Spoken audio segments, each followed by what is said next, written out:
Assalamualaikum warahmatullahi wabarakatuh. Perkenalkan, nama saya Belare Pramana dengan NIM 40040625650071. Pada kali ini saya akan membahas ulang tentang konsep dasar listrik statis, muatan, gaya, dan medan listrik. Konsep listrik statis. Listrik statis adalah fenomena yang terjadi akibat adanya muatan listrik yang tidak bergerak. Istilah statis berarti diam, sehingga listrik statis membahas tentang muatan listrik yang terkumpul dan tetap berada pada suatu benda tanpa mengalir seperti arus listrik. Fenomena ini biasanya muncul karena perpindahan elektron dari satu benda ke benda lainnya melalui gesekan, induksi, atau kontak langsung. Contohnya, ketika kita menggosokkan penggaris plastik ke rambut kering, elektron berpindah dari rambut ke penggaris, menyebabkan penggaris menjadi bermuatan negatif dan rambut bermuatan positif. Slide selanjutnya, struktur atom dan muatan. Struktur atom dan muatan. Lewin menjelaskan bahwa materi tersusun dari atom, inti, proton dan neutron, dan elektron yang mengelilingi. Proton memiliki muatan positif, elektron muatan negatif, dan neutron netral. Ketika muatan tidak seimbang, misalnya ada kelebihan elektron atau kekurangan elektron, objek akan bermuatan listrik. Dia menegaskan bahwa muatan listrik tidak dibuat atau dihancurkan begitu saja. Yang terjadi adalah pemisahan atau transfer muatan, misalnya melalui gesekan. Slide selanjutnya, interaksi antar muatan. Lewin menunjukkan melalui eksperimen bagaimana objek bermuatan saling menarik atau tolak-menolak, tergantung jenis muatannya. Muatan yang berbeda jenis, positif dan negatif, akan tarik-menarik. Muatan yang sejenis, positif-positif, atau negatif-negatif, akan tolak-menolak. Slide selanjutnya, hukum Coulomb mengukur gaya listrik. Di bagian ini dia memperkenalkan hukum Coulomb yang menyatakan bahwa gaya listrik antara dua muatan titik berbanding lurus dengan hasil kali muatan mereka dan berbanding terbalik dengan kuadrat jarak antara mereka.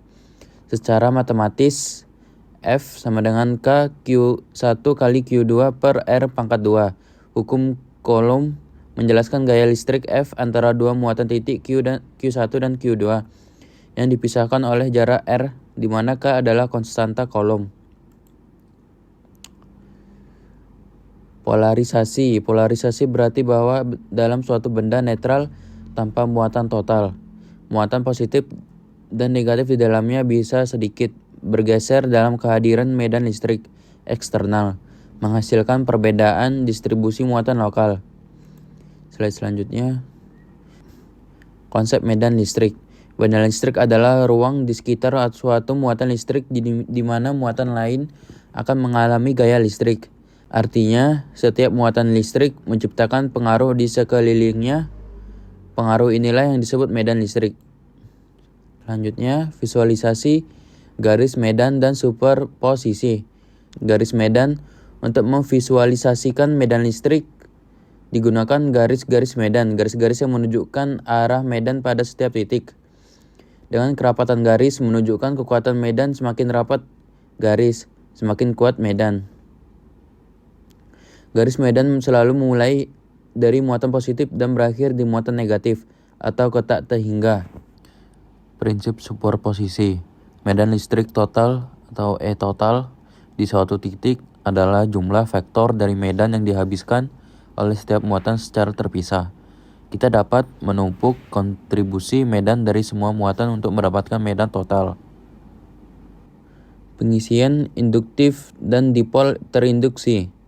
Pengisian induktif, muatan dapat dipengaruhi tanpa kontak langsung. Medan eksternal menyebabkan pemisahan muatan, dan jika ada jalur konduksi, muatan bersih dan dapat tercipta.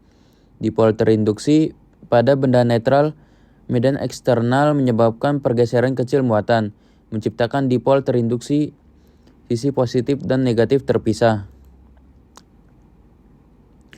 Kesimpulannya adalah, kedua video menjelaskan bahwa medan listrik adalah cara untuk menggambarkan bagaimana muatan saling mempengaruhi di ruang sekitarnya, dan bahwa ketika ada banyak muatan, medan total diperoleh dari penjumlahan vektor semua medan individu sesuai prinsip superposisi.